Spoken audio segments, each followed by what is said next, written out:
back with more coal to the booth. Now, Aqib believes that this might be the most impactful NFL draft, at least in the top 10 over the past 5 years.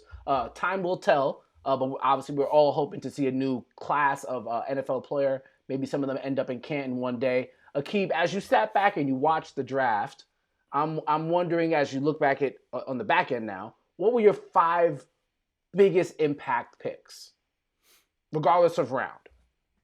Five biggest impact picks. So first, I think I went with Slater to the Chargers, right? Just because the moves they made on the O line to get Slater, I don't think they planned on getting him. I think they had the next guy as the guy they may get, but just to land him as your tackle, and the guys you added to that line, man, you got a quarterback of the future. I think they really like what they did right there, man. I think they whole offseason went crazy. Uh, we'll talk about them. Yeah, we'll talk about them when we get to the teams. But Slater, I think Slater going, what do you go, 13 or something like that, dropping like 13 to them. I think they got their left tackle of the future. That's one. Number two, I go Justin Fields to Chicago, man. That's another team. I think they had no idea they was gonna have a chance to get Justin, and I think they whole building, even their quarterbacks was on the hot seat. I think they just cooled. Their coaches was on the hot seat. I think they just cooled their seats off a little bit with that pick. They might have bought them another year just with the draft pick, right? Nagy and them. So Justin Fields was number two. Number three, Devontae Smith. So Devontae Smith to the Eagles. I think they was in desperate need of a big time number one receiver, and if they didn't have that, they was gonna stay at this kind of middle tier level. And if they got a real number one receiver, I thought with their O-line back and a real number one receiver who can demand attention, they could be one of the top teams, man. They could be one of the top teams in the NFC, period, in my opinion. Really, I think they could, at least in the East, but I think this offense, one of these offense that can really catch fire, man. Jalen Hurts in his second year with a number one receiver, that really cranked that offense up. So I love that pick, Devontae Smith to the Eagles. Number four, Mac Jones to the Patriots. I think they got a souped-up team right now. They ready for the next 2-3 years. They ready for war the next 2-3 years. I think they're going to start it off letting it be Cam. Let him run his show, man. If Cam get hurt or even if Cam just not throwing the ball like they want him to throw the ball, kind of like he did last year, I think they got Mac Jones, man, and I guarantee you, Josh McDaniels love Mac Jones. He got his own pack. He got a way he'll run that same offense with Mac Jones and take the running out of it. I guarantee you he's already ready for it. That's the perfect offensive coordinator for Mac Jones to go to, man, and he's surrounded by a bunch of weapons. Next year or two, they'll get another big-time receiver. So I think they got two number two receivers right now, but they got dog tight ends as well, so it kind of balance out. So you bring in the future, Mac Jones, Cam might not get him. But Mac Jones, he going to be the one who get a big-time number one receiver out there in New England. And I think that's a perfect landing spot for him. And then number five, I went Rondale Moore to the Cardinals. I think he's super explosive, man. And there's so many guys to pay attention to on that Cardinals offense. All you need is Rondale Moore to get deep once a game. Kyler Murray got the arm to get it to him. I think that's the perfect landing spot for him. I said when I seen him, I watched the tape and stuff, you know, he a small guy, fast, explosive, break tackles. I was like, ooh, if he get with the Chiefs, he going to go crazy. And if he get with the Cardinals, man, he going to go crazy. So he end up with the Cardinals. Great landing spot from Rondale Moore. We actually have more on the Cardinals when you guys tune in on. We actually have a show coming up on Friday. We're going to be joined by Ian Hardis of PFF. We're going to break down fantasy football prospects for this upcoming season, things that happened in the NFL draft, some offenses that might really uptick, potentially like the Arizona Cardinals. And we'll also look at the defensive side of the ball and some teams that you might want to avoid when you're playing DFS, because you know we're helping you get your chips here this year. So it's all we're all breaking that down in our Friday episode of Call to the Booth. Keith, thank you for queuing that up when we talked about the Cardinals. But as you sat back now, as you played media analyst, you played NFL draft analyst, you played GM in your mind, I know there was some times you must have been like, yo, I wouldn't have done that if I'm in charge of this operation, if I was running this team. There's some franchises that you'd probably think, oh, this seems like a step backward. Were there any teams that made you leave that draft coverage that you were doing and saying to yourself, "What? I'm confused of where they're going. Franchise backward. Who you got?" I got the Saints, man. I got the Saints. I And thought I they saw that needed. interaction you had with Cam Jordan too. Right, I ain't understand that pick at all, man. I thought they needed a pass rusher, right? But I thought it was some. This wasn't like a heavy pass rusher draft. It wasn't like no Von Millers or no Chase Youngs in the draft period. It wasn't no top 10 picks. But I thought it was like some middle tier guys or y'all the top of y'all class, and y'all could come in, and if y'all had to be like a number 2 guy to Cam Jordan, boom, that's perfect for you, right? So, man, I think they need a pass rusher, but they got a guy over there. I can't think of his name right now. They got a guy on the other side of Cam Jordan right now who I'm saying he came in for Erickson and Cam Jordan last year. Now he'll probably be the guy this year out the gate.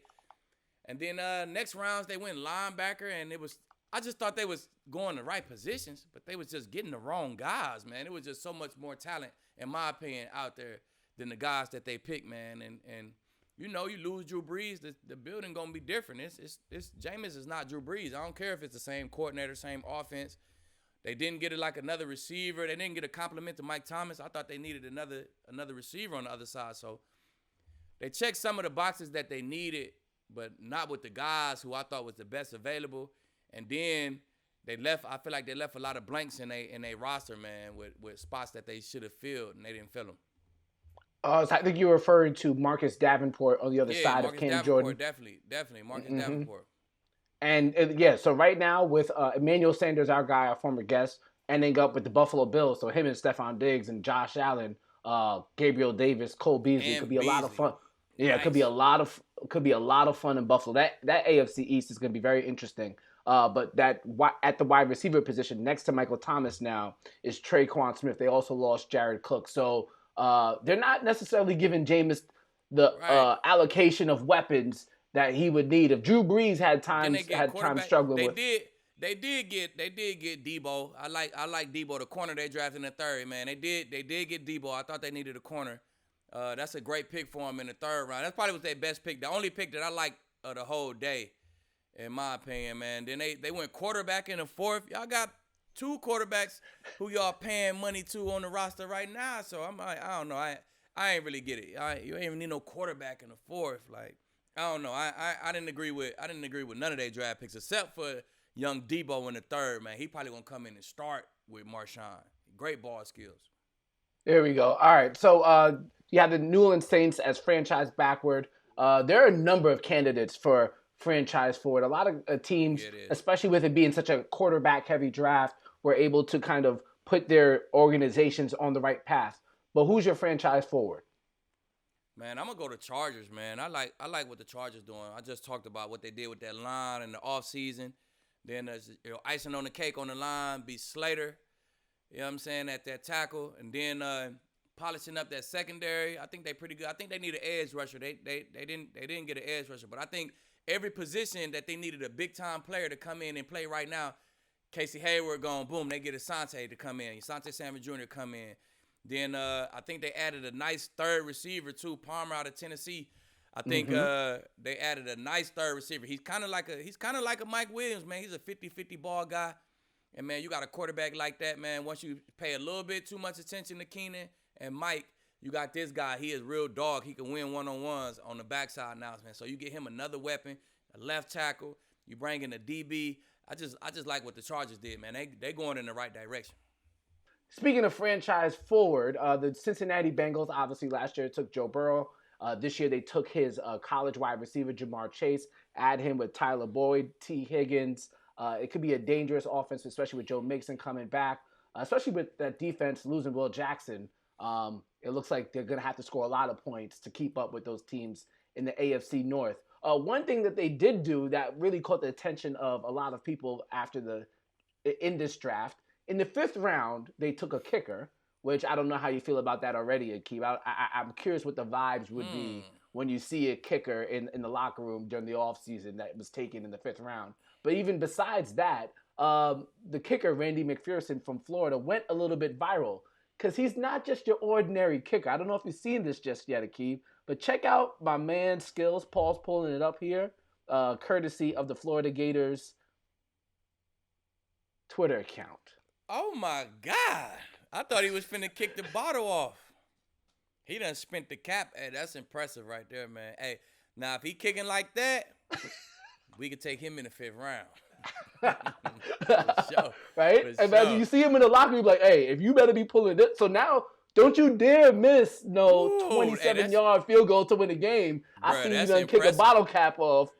You done knocked the cap off. You done spent the cap off. You done unscrewed the bottle boy with that leg. Now hey, shit, a kicker's important now, man. Now if he come in and he really putting up them numbers, hey, I have no problem taking a kicker 5th round. What has your relationship been like with the kickers that you've played with? Have you, because I imagine, I should have pulled it up, but I imagine you must have dealt with the kicker after a bad performance. Like, I always wonder what the energy is between a kicker and a player of your caliber. See, I look at it like, that's them they plays, right? So they make the kick, they made their play, they missed the kick, they missed their play, right? So I always look at it like, man, they're not gonna make all their plays, man. It's a sport, it's pressure involved. They're not gonna make all their plays. So I don't really get on the kickers like that, man. You know what I'm saying? They sacred. You know what I'm saying? You need them to be in good spirits. You know what I'm saying? You gotta baby them guys, man. And my favorite kicker, man, B-Mac from the Broncos. That's my dog. He used to be over there playing cards with us, man. He hung out like he was a wide out or something. He was a kicker, right? B-Mac, the dopest kicker in the league, man, for sure. Shout out B-Mac.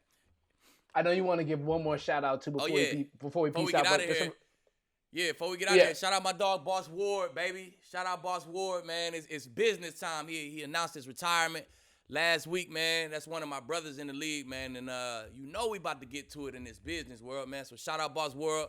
I'm ready, baby. Let's go. There we go. Enjoy. Shout out to TJ. He pulled up on the show when we did our No Fly Zone anniversary. So good luck to you in all your future business endeavors. This is Call to the Booth. Remember, come back on Friday. We will do our fantasy football focus show with Ian Harditz. Get all your chips right for the fantasy football season. It's never too early to get your stuff in order. This is Call to the Booth on the Blue Wire Podcast Network. See you guys next time.